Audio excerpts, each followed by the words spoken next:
আজকে তুমি ছৌ। শোনো, আমি একটা গল্প বলি, তোমরা সবাই শোনো। বল বল। এক দেশে ছিল এক ছোট্ট মেয়ে।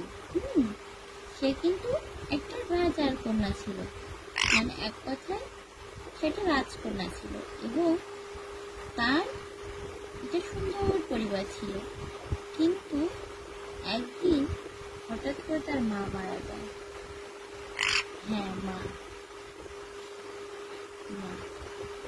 তো তখন তার বাবা আরো একজনকে তার মা হিসাবে তাকে আনে। দেখো ওরা কি সুন্দর করে করছে, গল্প শুনছো, তুমিও শোনো। হ্যাঁ মা, ছাড়বে, ওটা হাত ছাড়বে। ও তো তখন সেই সৎ মায়ের আরো 2টা মেয়ে ছিল। সেই সৎ মা তার 2 মেয়েকেই কিন্তু খুব বেশি ভালোবাসলো, এবং ওই মেয়েটাকে কখনোই তারা ভালোবাসত না। তার জন্য একদিন তার বাবা একটা চাকরির উদ্দেশ্যে অন্য একটা দেশে যায়। আস্তে আস্তে ওই রাজা কিন্তু ধন সম্পদ সবকিছু হারিয়ে যায় তার রানী মারা যাওয়ার পর। ও চিলি, কি সমস্যা? দুষ্টামি করছো মা? আচ্ছা যাও, তুমি চলে যাও, এখান থেকে চলে যাও।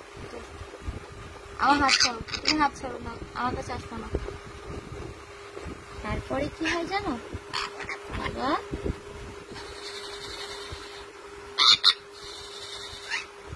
মা মারা যায় মানে আমি কি চলে যাচ্ছি? ওরা এমন করার কারণ কি জানো? আমি যাই বলেছি ওর মা মারা যায়, সেই জন্য ওরা এরকম করে উঠে চলে এসে আমাকে শুনু দিচ্ছে। ওরা মা বলতে কিন্তু এখন আমাকেই চেনে। লোটাস কই? লোটাস এসে এখন থাক না। না মা, বৌমা, কি মা? না না, ওরা দুজন উঠছে, দেখেছো দেখেছো দেখেছো?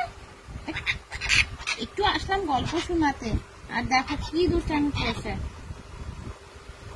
তাড়াতাড়ি ঘুমাও, দ্রুত এদিকে ঘুম।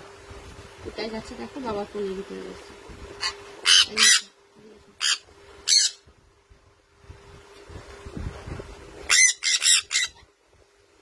দুষ্টামি করছো? হ্যাঁ, কখন তো বলছি।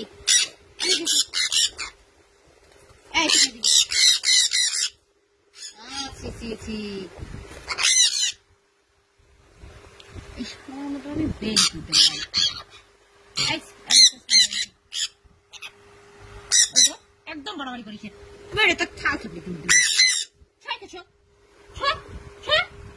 খুব দুষ্টামি করছে, একটা কথা শুনছে না। ও আবার আরাম করছিস? আচ্ছা আচ্ছা, আমার হাত ছাড়। একে আরাম দুষ্টামি করছে, আর করবি দুষ্টামি? বল বল, একদম চাচ্ছে না।